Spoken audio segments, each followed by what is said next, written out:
नमस्कार, मैं Rana Yashwant India news पर आपका स्वागत करता हूं और आप देख रहे हैं अर्ध सत्य। एक देश जहां सत्ता की खातिर देश को तबाह करते रहने का रिवाज है। आज हुकूमत में बैठे लोगों और हुकूमत से बाहर हुए नेताओं के बीच खुली जंग छिड़ी है। वहां जिस देश के पास मुल्क की ज़रूरतों के लिए अब सिर्फ 15 दिन का पैसा रह गया है, महंगाई की आग ऐसी कि परिवार का एक दिन खाना जुटाने में इंसान खून के आंसू रोता है। दूसरी तरफ आतंकवाद है जिसने सारे देश को दहला रखा है। अभी 5 रोज पहले पेशावर में एक आत्मघाती हमले में 100 से अधिक लोग मारे गए। यह हालत है पाकिस्तान की। स्क्रीन पर मेरी चारों तरफ जो स्थितियां दिख रही हैं वह पाकिस्तान का भयावह सच है। पुर्जा पुर्जा हो चुका पाकिस्तान हिंदुस्तान के लिए इसलिए ज़रूरी है कि बीमार, बदहाल और कंगाल पड़ोसी हिंदुस्तान के लिए और बड़ा ख़तरा हो सकता है। लिहाजा आज पाकिस्तान में जो अलग अलग तरह के संकट हैं उन सबको बारी बारी से तफसील से समझेंगे। पाकिस्तान का एक सूबा है खैबर पख्तूनख्वा, उसकी राजधानी है पेशावर और वहाँ पुलिस लाइन के अंदर की एक मस्जिद में ब्लास्ट हुआ। यह धमाका एक आत्मघाती ने किया। तस्वीरें आपके सामने हैं। मस्जिद में नमाज के समय करीब 400 से 500 लोग जमा थे और ज़्यादातर पुलिस वाले ही थे। हमलावर पुलिस की वर्दी में सबको गच्चा देते हुए मस्जिद के अंदर पहली पाँत में जाकर खड़ा हो गया। जब उसने ब्लास्ट किया तो वह इतना ताकतवर था कि मस्जिद की दीवारें और छत तक उड़ गए। आसपास जितने लोग थे वे चीथड़े हो गए। 100 से ज़्यादा लोग मारे गए और 200 से अधिक घायल हैं। जो लोग मरे उनमें 90 से ज़्यादा पुलिस वाले हैं।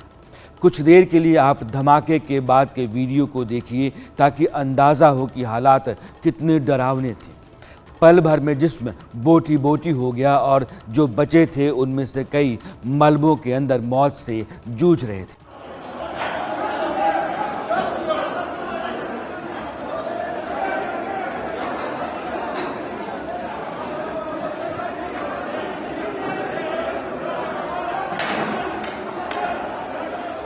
मैंने आपको पहली बात की कि ये खुदकुश हमलावर था। दूसरी मैंने आपको बात की इस खुदकुश हमलावर को हमने ट्रेस कर लिया है। इसकी हमने सीसीटीवी की पूरी जो इमेज है खैबर रोड से पुलिस लाइन की मलिक साद खान शहीद पुलिस लाइन की तरफ आते हुए फिर मोटरसाइकिल को ड्रामा करके साइड पे घसीट के लेके जाना और फिर पुलिस की वर्दी में होना, और हाँ पुलिस की यूनिफॉर्म में था। और ये मेरी कोताही है, मेरे बच्चों की कोताही नहीं है। मेरे सिपाही जो खड़े हुए थे वहां पे उनकी कोताही नहीं है। मैं कहता हूं कि जो कोताही है वो मेरी कोताही है। मैं अपने सीसीपीओ की कोताही भी नहीं समझता हूं, मेरी कोताही है। मेरे बच्चों को जो मेरे सिपाही थे जिन्होंने चेक करना था, किसी वजह से रह गया, मेरे सिपाहियों से नहीं कर सके वो चेक।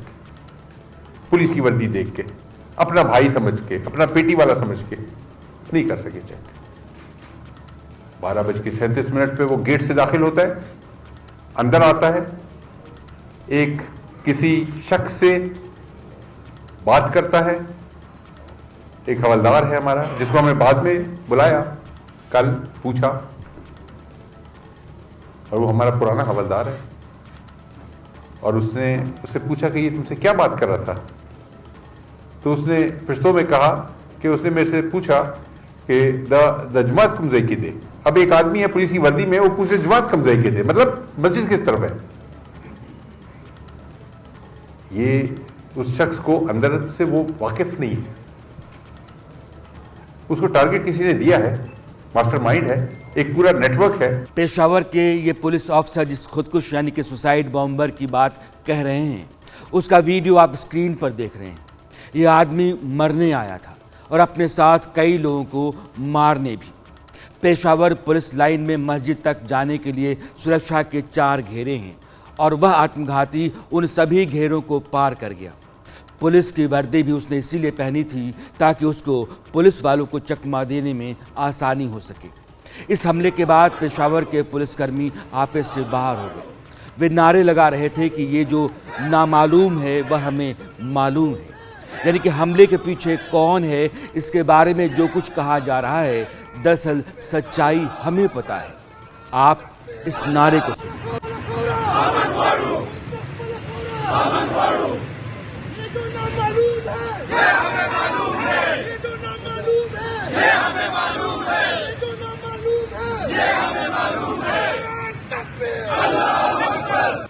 अब सवाल यह है कि इनको क्या पता है जिसको नामालूम कहा जा रहा है, यानी कि असलियत छिपाई जा रही है। पेशावर मस्जिद हमले की जिम्मेदारी पहले तो पाकिस्तान के आतंकी संगठन तहरीक तालिबान पाकिस्तान यानी कि टीटीपी ने ली, मगर बाद में वो मुकर गया। फिर भी सारे संकेत टीटीपी के शामिल होने के दिख रहे हैं। इस दौरान पाकिस्तान के पूर्व आर्मी ऑफिसर और इमरान खान के समर्थक माने जाने वाले रिटायर्ड मेजर आदिल रजा ने यह कहते हुए खलबली मचा दी है कि यह हमला आईएसआई के जरिए सरकार और इंतजामिया यानी कि सेना ने ही करवाया है। इसका कारण यह है कि खैबर पख्तूनख्वा और पंजाब सूबे में विधानसभा चुनाव होने हैं और दोनों जगहों पर इमरान खान के लिए बड़ा जन समर्थन है, जिससे सरकार भी डरी हुई है और वह हर हाल में चुनाव टालना चाहती है। इसी मकसद से ये ब्लास्ट करवाया गया ताकि यह कहा जा सके कि सुरक्षा के हालात नाजुक हैं, चुनाव अभी मुमकिन नहीं है। फौजी अफसरान का ये कहना है, जो हाजिर सर्विस फौजी अफसरान जो मेरे सोर्सेज हैं उनका ये कहना है सीनियर का, कि ये जो हमें तरीका बताया जाता है वही इम्प्लीमेंट किया गया है पेशावर के अंदर। अपने ही एजेंसीज ने किस तरह धमाका करवाना है और किस तरह उसका फ़ायदा उठाना है, और फ़ायदा क्या है कि इलेक्शन को डिले करवाना है, जो आपको आपका वज़ीर दिफा भी कह रहा है, नून लीग के मुख्तलिफ लीडर्स भी कह रहे हैं, बहाना बनाना है और बहाने बना के इलेक्शन डिले करवाना है। और ये बात आज जो हुकूमत में बैठे हैं वो इससे पहले ये भी करते रहे हैं बात सियासतदान। लेकिन ये अब मैं आपको मुसद्दिका जो मेरे फौजी अफसर हाजिर सर्विस जराए हैं उनकी बात बता रहा हूँ कि ये ऑपरेशन इस तरह स्टाफ कॉलेज में बाकायदा तौर के ऊपर पढ़ाया जाता है, लेकिन दुश्मन मुल्क के लिए पढ़ाया जाता है कि किस तरह सैबोटाज एक्टिविटीज़ के ज़रिए आपने जो है वो आउटकम, अपना सियासी आउटकम लेना है दुश्मन मुल्क के अंदर, फॉक्सलैंड के अंदर। तो KPK को भी आजकल दुश्मन मुल्क ही समझा जा रहा है, मुझे तो यही लगता है। मेजर आदिल रजा कह रहे हैं कि पाकिस्तान में शहबाज शरीफ की जो सरकार है उसने पेशावर में खूनी खेल खेला, लेकिन शहबाज शरीफ की भतीजी यानी कि नवाज शरीफ की बेटी और मौजूदा सरकार में मंत्री मरियम नवाज कहती हैं कि पेशावर ब्लास्ट के पीछे ISI के पूर्व चीफ इमरान खान के खासम खास लेफ्टिनेंट जनरल फैज़ हमीद का हाथ है। आपको याद होगा कि फैज़ हमीद जब ISI के चीफ थे उस समय जनरल बाजवा आर्मी के प्रमुख हुआ करते थे। उन्होंने फैज़ हमीद को पेशावर कोर कमांड भेजकर अपने भरोसेमंद लेफ्टिनेंट जनरल नदीम अंजुम को ISI का चीफ बना दिया था।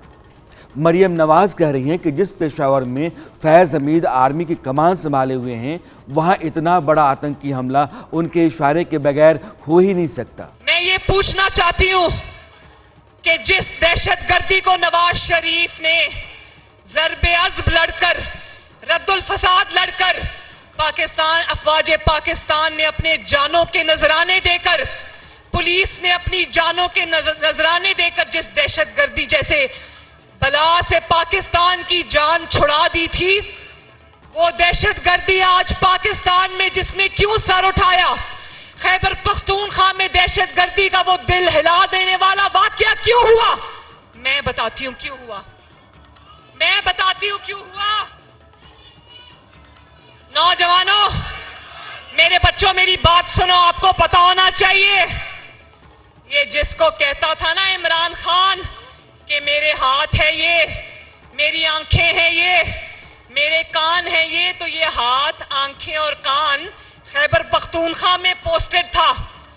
क्यों वहां पर उन्होंने दहशतगर्दों के लिए दरवाजे खोल दिए? क्यों कहा कि दहशतगर्द हमारे भाई हैं, आ जाओ पाकिस्तान के अंदर? और क्यों खतरनाक तरीन दहशतगर्दों को रिहाई दी? और अगर यही जो इमरान के हाथ, कान और नाक और आंखें बना हुआ था ना, अगर यही वो पाकिस्तान के हाथ, कान और आंखें बना होता तो आज मुल्क को ये ना देखना पड़ता। अब आप देखिए कि जो सरकार में है वह विपक्षी नेता इमरान खान पर, और जो इमरान का समर्थक है और इमरान की पार्टी के जो नेता हैं वे भी मौजूदा सरकार के सिर पर यह गुनाह डाल रहे हैं, पुलिस वालों की हत्या का। ऐसे में देश की आवाम क्या सोच रही होगी उसका अंदाज़ा आप लगा सकते हैं। सच तो ये है कि ऐसी दहशतगर्दी TTP ही कर सकता है। सरकार को भी ये मालूम है, वरना शहबाज शरीफ की सरकार अंदर खाने अफगानिस्तान में जो सत्तारूढ़ तालिबान है उसके मुखिया हिबतुल्लाह अखुंदजादा से बात नहीं कर रही होती। पाकिस्तानी मीडिया की माने तो शुक्रवार को पेशावर में एक हाई लेवल मीटिंग हुई जिसमें तय किया गया कि पाकिस्तान में जो तहरीक तालिबान पाकिस्तान है उसको अफगानिस्तान की तालिबान सरकार खून खराबे से रोके, इसके लिए तालिबान के सुप्रीम कमांडर और नेता हिबतुल्लाह अखुंदजादा से बात की जाएगी। अखुंदजादा वह आदमी है जिसने अफगानिस्तान में लड़कियों की पढ़ाई पर पाबंदी रखी है और कई तरह की पाबंदियां शरीयत के लिहाज से उसने अफगानिस्तान की महिलाओं के ऊपर डाल रखी हैं। घोर कट्टरपंथी अड़ियल और शरीयत से ही सरकार चलाने की जिद पर चलने वाला आदमी है अखुंदजादा। जब तक अफगानिस्तान में तालिबान की सरकार नहीं बनी थी, यह आदमी पाकिस्तान की एक मस्जिद में मौलवी था, बच्चों को पढ़ाता था। पाकिस्तान मानता है कि टीटीपी को तालिबान की शह है और वह अफगानिस्तान की ज़मीन का इस्तेमाल पाकिस्तान के खिलाफ टीटीपी को करने के लिए देता है। आपको तालिबान और तहरीक तालिबान पाकिस्तान के बारे में थोड़ा बता देता हूँ। दरअसल 2001 में जब वर्ल्ड ट्रेड सेंटर अमेरिका में हमला हुआ, आतंकी हमला, उसके बाद अमेरिका ने अफगानिस्तान पर हमला किया। वहाँ की तालिबानी सरकार का खात्मा हो गया और ज़्यादातर तालिबानी पाकिस्तान में भाग करके आ गए। अफगानिस्तान का जो इलाका पाकिस्तान से लगता है वह खैबर पख्तूनख्वा सूबे में आता है। पहले इस इलाके में फाटा कबीलाई इलाका होता था जिसको फाटा कहा जाता था, फेडरली एडमिनिस्ट्रेड ट्राइबल एरिया, लेकिन 2018 में फाटा को भी खैबर पख्तूनख्वा में मिला लिया गया। इमरान खान इसी सूबे से आते हैं। तालिबान इसी इलाके से अमेरिका के खिलाफ लड़ते रहे। तालिबान के प्रभाव में आकर पाकिस्तान में शरीयत लागू करके और उसी के मुताबिक सरकार चलाने के मकसद से आतंकियों का अलग अलग गुट मिल करके 2007 में एक मोर्चा बना बैठा जिसका नाम था तहरीक तालिबान पाकिस्तान यानी टीटीपी। इसका सरगना बना बैतुल्लाह महसूद। बैतुल्लाह का टीटीपी और तालिबान एक समय में एक ही साथ एक ही इलाके में कैंप चला रहे थे। चूँकि दोनों का मकसद एक ही था कि शरीयत के मुताबिक उधर अफगानिस्तान में इधर पाकिस्तान में हुकूमत चलाना, इसलिए आपस में इनके रिश्ते बेहतर थे और आज भी हैं। जब पाकिस्तान में 2018 में इमरान खान प्रधानमंत्री बने तो उन्होंने तालिबान को भरपूर मदद दी और 15 अगस्त 2021 को जब तालिबान काबुल पर कब्जा कर बैठा, यानी कि उसकी सरकार अफगानिस्तान में आ गई, तो इमरान खान लहालोट हुए जा रहे थे। वे आज भी तालिबान की जमकर वकालत करते हैं और कहते हैं कि जब अमेरिका ने अफगानिस्तान पर हमला किया और पाकिस्तान के तब के राष्ट्रपति जनरल मुशर्रफ, जिनका आज निधन हो गया, उन्होंने अमेरिका का साथ देने का फैसला किया, वह पाकिस्तान की भयंकर भूल थी। यानी कि पाकिस्तान के पूर्व राष्ट्रपति और तानाशाह जनरल परवेज मुशर्रफ के सिर पर इमरान खान एक बड़ा गुनाह डालते हैं, वो ये कि अब अमेरिका के साथ मिलकर के उन्होंने तालिबान के खिलाफ लड़ाई लड़ी। जब 2001 के बाद जनरल मुशर्रफ ने फैसला किया कि हम अमेरिका की जंग में शामिल होंगे, मैं ये बार बार कहता हूं कि यह प्रोपेगेंडा से किसी की जंग को अपनी जंग बनाया गया। मैं तब से कहता गया हूं कि यह हमारी जंग नहीं थी और उसकी दो वजूहात थी। एक, हमने पहले कहा कि अफगानिस्तान में जो भी फॉरेन ऑक्यूपेशन होगी, उस वक्त सोवियत यूनियन थी, उनके खिलाफ लड़ना जहाद है। कौम ने भी कबूल किया, हमने शिरकत भी की और मुझे अफसोस से कहना पड़ता है हमें पैसे भी, डॉलर्स भी आए उससे। लेकिन जब 2001 में अमेरिका उसके बाद फैसला करता है अफगानिस्तान आने में, और अब हम अपने लोगों को कह रहे हैं, अपनी कौम को भी कह रहे हैं, और वो लोग जिन्होंने शिरकत की थी उस अफगान जहाद में, वो ग्रुप्स और फिर वो कबायली इलाका के अंदर जो लोगों ने जिस तरह मैंने आपको बताया शहादतें हुई उस अफगान जहाद में, अब हम उनको कह रहे हैं कि नहीं जी अब ये दहशत गर्दी होगी अगर अमरीकियों के खिलाफ आप फॉरेन ऑक्यूपेशन के खिलाफ। प्रोपेगेंडा से किसी की जंग को अपनी जंग बनाया गया। आज अमेरिका अफगानिस्तान से बाहर है और वहाँ तालिबान की सरकार है, मगर इमरान जब बतौर वज़ीर आज़म तालिबान के कंधे से कंधा मिलाकर खड़े थे, उस समय वे टीटीपी के आतंक को नज़रअंदाज कर रहे थे। या किसी मुगालते में थे। उनको पाकिस्तान का खतरा नजर नहीं आ रहा था और तालिबान की दोस्ती भा रही थी। अमेरिका ने फरवरी 2020 में तालिबान के साथ जैसे समझौता किया और उसके अफगानिस्तान छोड़ने की तस्वीर साफ हो गई, पाकिस्तान का तालिबान यानी कि टीटीपी पहले से कहीं अधिक एक्टिव हो गया। उसने उसी साल ऐलान कर दिया कि पाकिस्तान के बाहर उसका कोई एजेंडा नहीं है, वह जो करेगा पाकिस्तान के भीतर करेगा, पाकिस्तान में करेगा। टीटीपी का सबसे घिनौना हत्याकांड आपको याद हो तो 2014 में पेशावर के सैनिक स्कूल पर हमला था, जिसमें 150 लोग मारे गए थे और उन 150 लोगों में से 131 बच्चे थे, स्कूली बच्चे। उसी टीटीपी ने पेशावर के मस्जिद में इस बार ब्लास्ट किया है, जिसमें 100 से अधिक लोग मारे गए हैं, 90 से ज़्यादा पुलिस वाले हैं।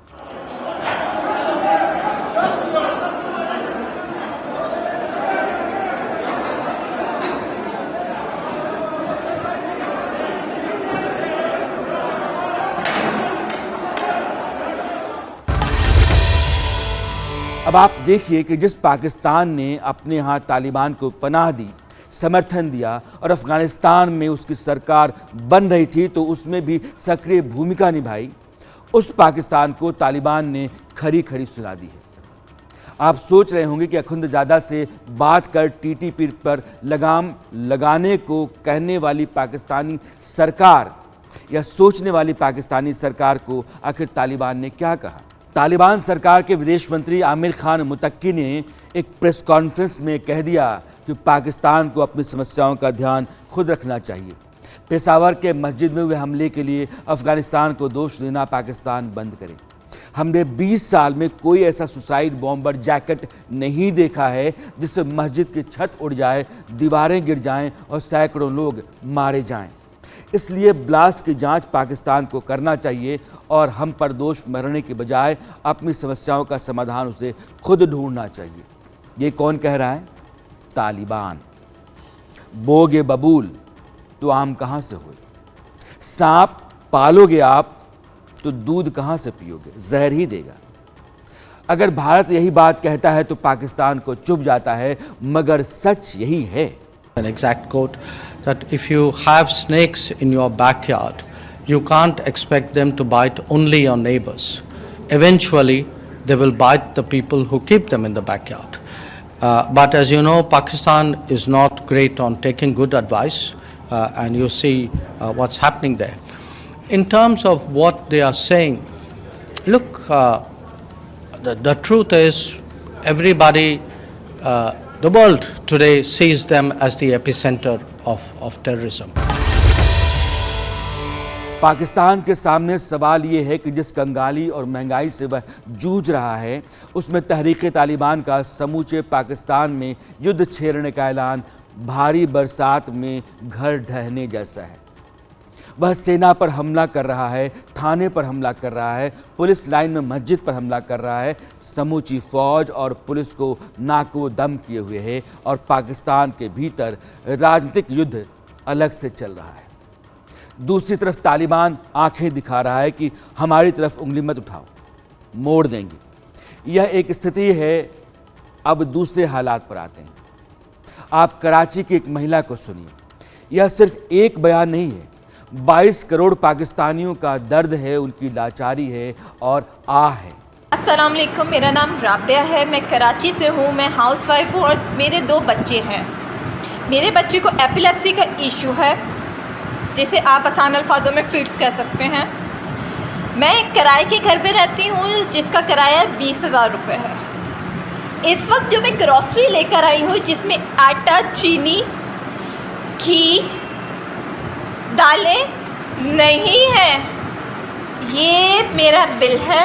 ये मैं अभी लगाऊंगी कि आप लोग देख लें कि इस माँ ने कोई फजूल खर्ची नहीं की है। इसको देखें कि इसमें आटा, चीनी, घी कुछ नहीं है। बच्चों को क्या भूखा मार दूं? उसके बाद माशाल्लाह मेरा बिजली का बिल यूनिट है हमारे इधर, जिसमें इस पाकिस्तान में, इस कराची में, इस एरिया में लाइट नहीं होती। यूनिट है मेरे 556 यूनिट, जिसका बिल है 15,560 रुपये। बताओ कहाँ से पे करूँ?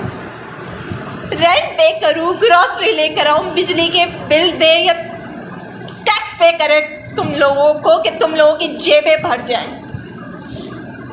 मेरे बच्चे को फीड्स पड़ते हैं जिसकी मेडिसिन तुम लोगों ने इन 4 महीनों में माशाल्लाह इतनी महंगी कर दी है कि वो भी पिलाना छोड़ दूं। मैं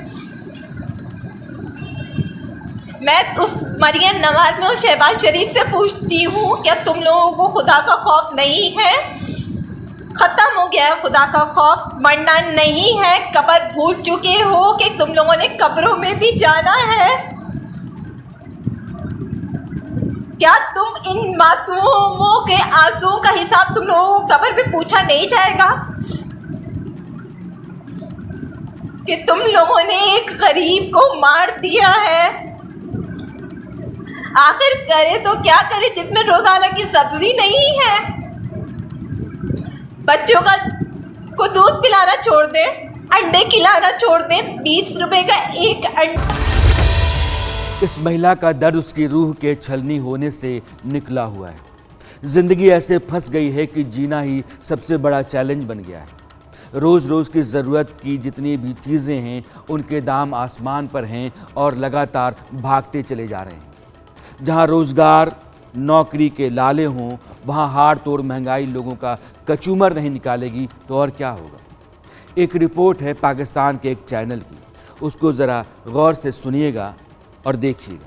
आम मार्केट में दाल चना की फी किलो कीमत 290 रुपए, सफेद चना 380, दाल मसूर 270 रुपए फी किलो तक पहुंच गई है, जिनकी आम मार्केट में दस्तयाबी के हवाले से मसाइल शुरू होने पर कीमतों में मजीद इजाफे का भी इम्कान है, जिसका शहरियों ने हुकूमत से नोटिस लेकर दालों की दस्तयाबी यकीनी बनाने के साथ कीमतों में भी कमी करने का मुतालबा किया है। गरीब सोचते हैं हम दालें खा लें, मगर दाल भी नहीं खा सकते हैं।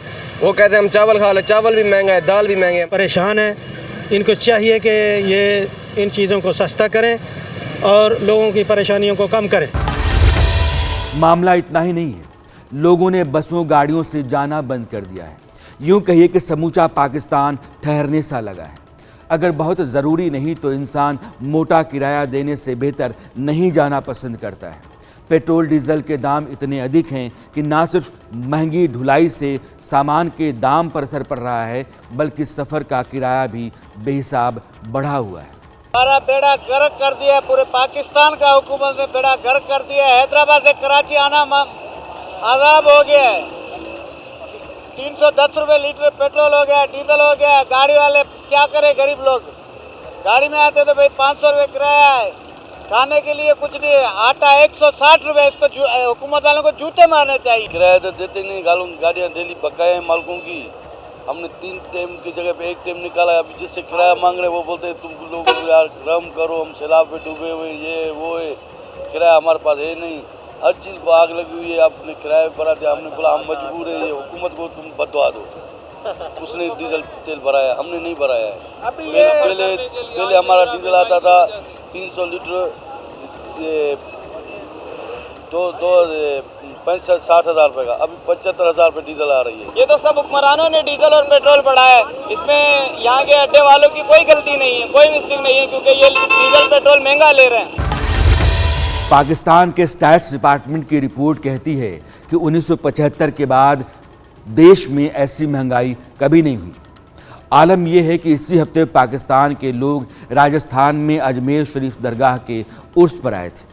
वे लोग पहले अपने शौक के लिए सामान खरीद कर घर ले जाया करते थे। इस बार उन लोगों ने हेलमेट, इलायची, नारियल, कंगन, चूड़ी, चप्पल, बेडशीट, जैकेट, स्वेटर, मसाले वगैरह वगैरह जितनी ज़रूरत की चीज़ें होती हैं वो सारी खरीदी। कुल कितने? 240 लोग। ज़राइन और 1.25 करोड़ से ज़्यादा का सामान, छोटी मोटी जो ज़रूरत की चीज़ें होती हैं वो ख़रीद करके ले गए। और पाकिस्तानी जो जत्था आया था वो बड़े सुरक्षा चाक चौबंद के साथ आया था। अंदर ज़्यादा गई, दस्तारबंदी करी अंजुमन कमेटी ने। उसके बाद जो थोड़ी बहुत ख़रीदारी करी उन्होंने पाकिस्तानियों ने, जो कूलर वगैरह ये सब खाने पीने के आइटम ये सब खरीदे। बाहर से खाने पीने के कूलर है, खाने पीने की चीज़ें हैं, मिठाई वगैरह है, ये सब खरीद के ले गए। पाकिस्तान में बहुत महंगाई है और प्याज इतनी महंगी है, 250 रुपये किलो है, और आटे वाटे की बहुत ज़्यादा मारामारी है, पता चल सकता है। और अच्छी खरीदारी भी करी है उन्होंने हर जगह से, चाहे दरगाह बाजार हो, चाहे कड़का चौक हो, चाहे नया बाजार हो, हर जगह से उन्होंने खरीदारी करी है यहाँ पर। इस बार चूँकि पाकिस्तान में महंगाई का बहुत ही तगड़ा आलम है, तो वो हेलमेट, कुकर, मिक्सर, जूते, चप्पल, अटैचियाँ, ये बहुत सारी खरीद करके ले गए हैं। दरअसल पाकिस्तान की सरकार के पास विदेशी मुद्रा भंडार यानी कि वह खजाना जिसमें दूसरे देशों की करेंसी होती है, यानी कि जब कभी भी आप बाहर से कुछ खरीदना चाहते हैं तो आप उसी करेंसी में उसको देते हैं और आप सामान मंगाते हैं, निर्यात करते हैं, आयात करते हैं, वह लगभग खाली हो चुका है। $3 बिलियन बचा हुआ है और इससे पाकिस्तान अपनी ज़रूरत भर की चीज़ों को महज 15 दिनों के लिए ही मंगा सकता है।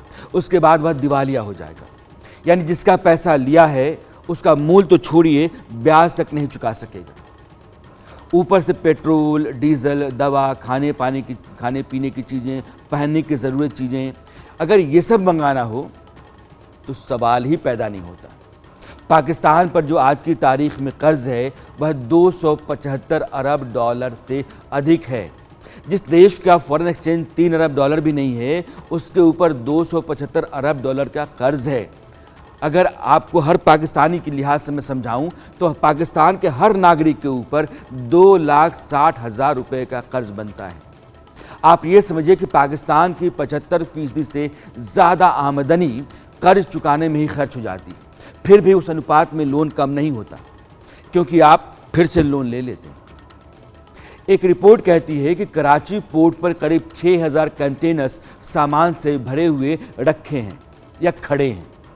इन्हें अनलोड सिर्फ इसलिए नहीं कराया जा रहा है क्योंकि बैंकों के पास डॉलर नहीं है, फॉरेक्स नहीं है और इस वजह से पेमेंट नहीं हो पा रहा है। कंटेनर्स अनलोड न होने के चलते पाकिस्तान के उन कारोबारियों को नुकसान हो रहा है जिन्होंने इनमें विदेशों से सामान मंगवाया है।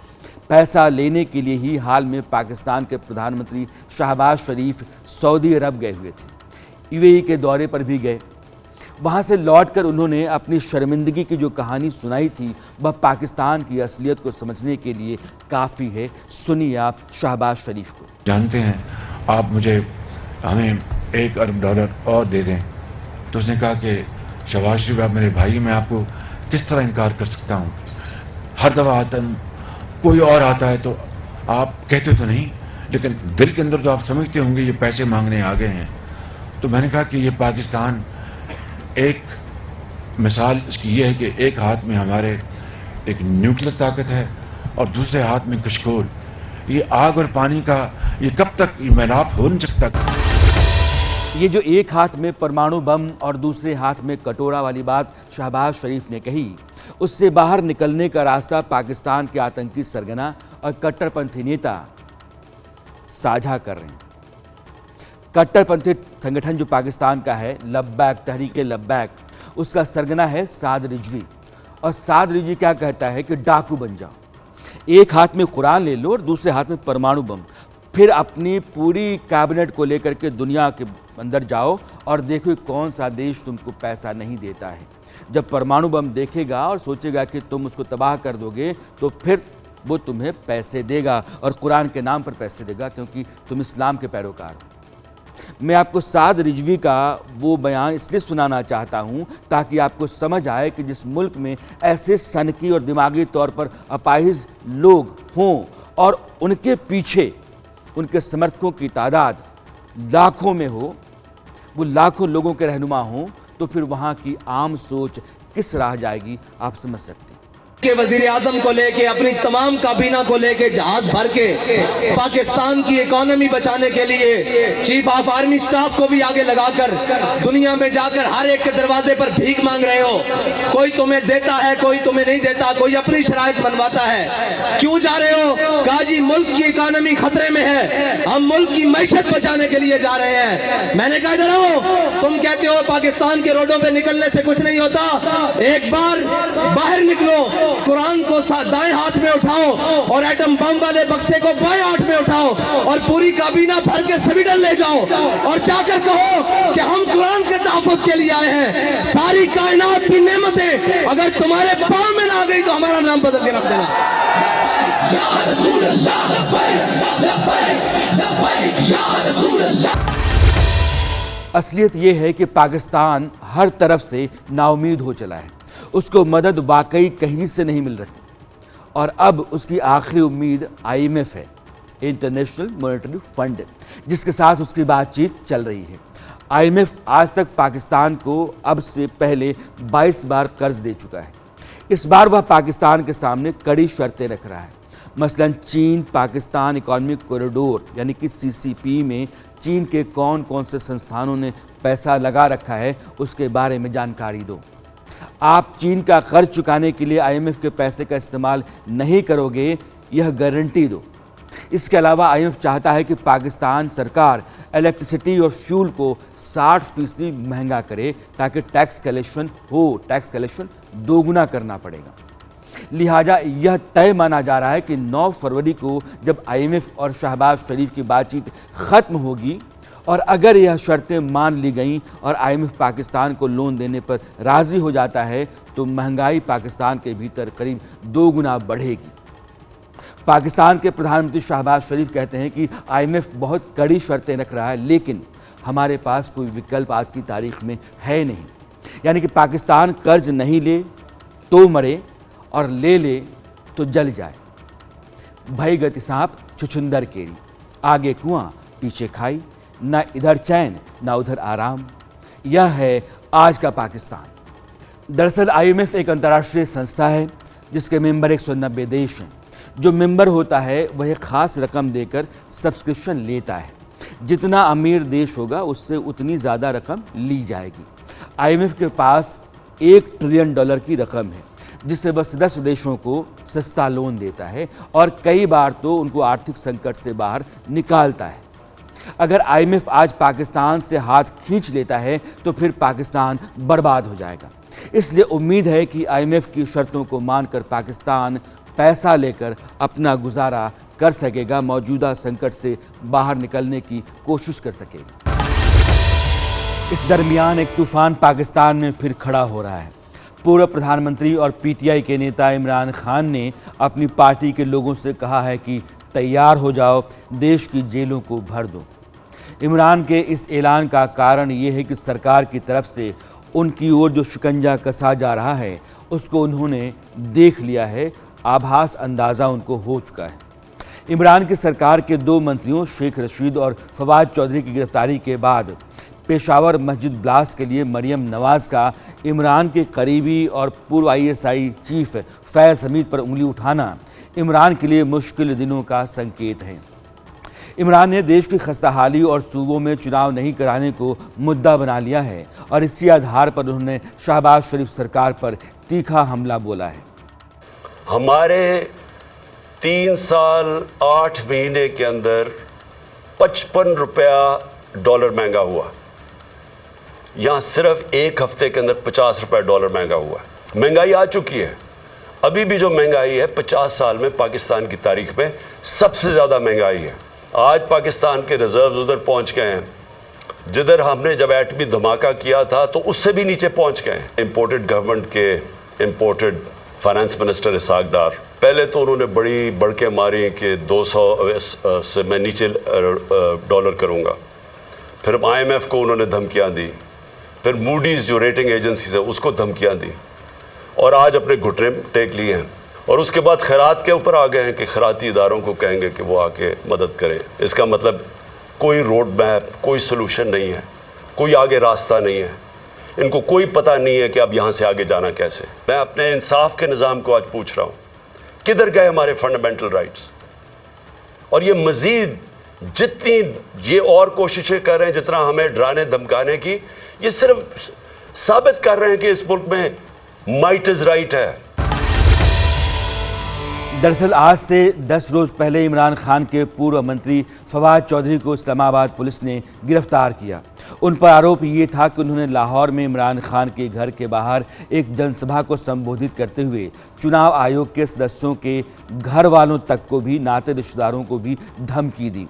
फवाद बाद में जमानत पर रिहा तो हुए, लेकिन जेल का जिक्र करते ही वो लंदन में रह रहे पूर्व प्रधानमंत्री नवाज शरीफ के सामने जब पत्रकारों ने रखा तो उन्होंने एक तरह से इसका मजा लिया। वो इमरान खान ने कहा था ना जी कि मैं इनको रुलाऊंगा, कई दफ़ा कहा उसने कि मैं इनको रुलाऊंगा। पता नहीं वो हमें कह रहा था या इन लोगों को कह रहा था जो आज रो रहे हैं।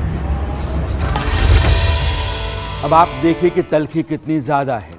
किसी को लेकर किसी के मन में कोई रियायत, मुरव्वत, लिहाज वाली बात नहीं है।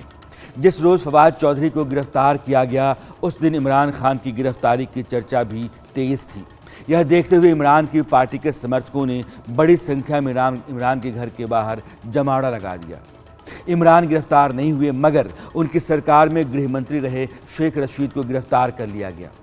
उन पर आरोप है कि उन्होंने सरकार में शामिल पाकिस्तान पीपल्स पार्टी के मुखिया आसिफ अली जरदारी पर यह इल्ज़ाम लगाया है कि वे इमरान खान की हत्या करवाना चाहते हैं। वैसे यह बात खुद इमरान खान पहले कह चुके हैं।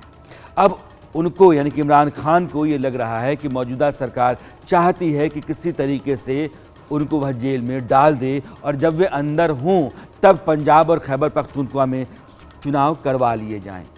इन दोनों राज्यों में इमरान की पार्टी पूर्ण बहुमत में थी, लेकिन उन्होंने दोनों विधानसभाएं भंग करवा दी। मकसद ये रहा कि आम चुनाव जो इसी साल होंगे उससे पहले सूबाई चुनावों के ज़रिए इमरान जनता के बीच में रहें, अपना माहौल बना कर रखें, अपना समर्थन बनाए रखें, बचाए रखें। जो उनको रिस्पॉन्स मिल रहा है उसका ग्राफ कहीं कम ना हो और दोनों सूबों में दोबारा जीत हासिल करने के बाद आम चुनावों से पहले सत्ता वापसी का माहौल तैयार कर लिया जाए। ऐसे में अब तक चुनावों का ऐलान हो जाना चाहिए था, मगर हुआ नहीं। इमरान अब आर पार के मूड में फिर आ रहे हैं। हमने जेल भरो तहरीक करनी है। इन्होंने हमारे ऊपर अब इसी तरह का तशद्दुद किया। सारी मैं अपने नौजवानों को, कौम को, लोगों को तैयार कर रहा हूं कि अगर ये समझ रहे हैं कि इस तरह का तशद्दुद करते रहेंगे और चुप करके बैठे रहेंगे तो हम बेहतर ये है कि बजाय हम तोड़ फोड़ करें और सड़कों पर निकलें, जो हमारी पार्टी तैयार हुई है इस वक्त, हम सारे तैयारी करें जेल भरो तहरीक की और हम इंशाल्लाह पाकिस्तान के सारे जेलों भर देंगे ताकि इनका शौक पूरा हो जेलों का। कि अगर ये समझ रहे हैं कि हमें इससे खौफजदा कर देंगे और हम किसी तरह चुप करके पीछे हट जाएंगे और इजाज़त दे देंगे इन चोरों को फिर से अपने ऊपर मुसल्लत करने के लिए। दरअसल पिछले साल इमरान ने जो रैली निकाली थी और नवंबर में वजीराबाद में उन पर हमला हुआ था, उसके बाद उनकी लोकप्रियता का ग्राफ काफ़ी बढ़ा है पाकिस्तान में। इस माहौल को वे ढीला पड़ने देना नहीं चाहते। दूसरी तरफ शहबाज शरीफ सरकार है जो पेशावर ब्लास्ट से लेकर सत्ता में रहते हुए किए गए तमाम काम को इल्ज़ाम बनाकर इमरान पर शिकंजा कसने की लगातार तैयारी कर रही है। माहौल तनातनी और गर्मा गर्मी का अब रहेगा भी, क्योंकि इसी साल आम चुनाव है जैसा मैंने आपको बताया, और यह तब है जब देश कंगाल हो चुका है। आज की तारीख में हालत ये है कि पाकिस्तान के कई इलाकों में, सिंध में, पंजाब में, खैबर पख्तूनख्वा में लूटपाट होने लगी है, क्योंकि लोगों के पास खाने को नहीं है और जहाँ कहीं भी खाने की पीने की चीज़ें, ज़रूरत की चीज़ें दिख रही हैं, लोग उस पर टूट पड़ रहे हैं और ये मामले देश में लगातार बढ़ते जा रहे हैं। दूसरी तरफ एक बड़ा राज्य जो है पाकिस्तान का, बलूचिस्तान, उसकी राजधानी क्वेटा में ब्लास्ट हुआ है। यानी कि आतंकी गतिविधियां पाकिस्तान में लगातार चल रही हैं। एक तरफ लोग दाने दाने को मोहताज हैं और चुनाव का ऐसे समय पर भारी खर्चे का काम आन पड़ा है। उधर टीटीपी जैसा आतंकवादी संगठन है जो खून खराबे और दहशतगर्दी पर आमादा है। ऐसे में IMF अगर लोन देगा भी तो वह यह ज़रूर देखेगा कि पाकिस्तान की आंतरिक स्थिति संभलने और आगे बढ़ने के लायक हो, वरना उसको अपने पैसे के डूबने का खतरा रहेगा। और अभी जो हालात हैं वे सिर्फ खराब ही नहीं हैं, बल्कि उनके आगे और बिगड़ने के पूरे आसार बने हुए हैं। इसलिए पाकिस्तान ऐसे मोड़ पर खड़ा है जहां से वह किसी भी राह जा सकता है। वह कंगाल हो सकता है, वह तबाह हो सकता है, वह वापस बचने की कोशिश कर सकता है और वहां गृह युद्ध भी छिड़ सकता है। IMF लोन देता है तब भी वह मारा जाता है क्योंकि महंगाई बहुत ज़्यादा बढ़ेगी। इमरान खान अगर 2 सूबों में चुनाव नहीं होते हैं तो मैदान में उतरेंगे, वो लड़ेंगे, भिड़ेंगे, जेलों में अपने लोगों को भरेंगे और वहाँ हालात वो नाकोदम सरकार के लिए कर देंगे। और दूसरी तरफ आतंकी संगठन तहरीक-ए-तालिबान पाकिस्तान जो लगातार हमलावर हुआ है और सरकार और सेना दोनों के लिए बड़ा सिरदर्द बना हुआ है। इस मकाम पर आज की तारीख में पाकिस्तान है और जब पड़ोसी इस हालत में हो तो हिंदुस्तान जैसे बड़े और लगातार तरक्की के रास्ते पर बढ़ रहे देश के लिए ख़तरा ज़रूर है। अरसत में आज इतना ही। अगले हफ्ते मेरी मुलाकात आपसे फिर होगी। सवाल कोई दूसरा होगा, मुद्दा कोई नया होगा। तब तक के लिए नमस्कार।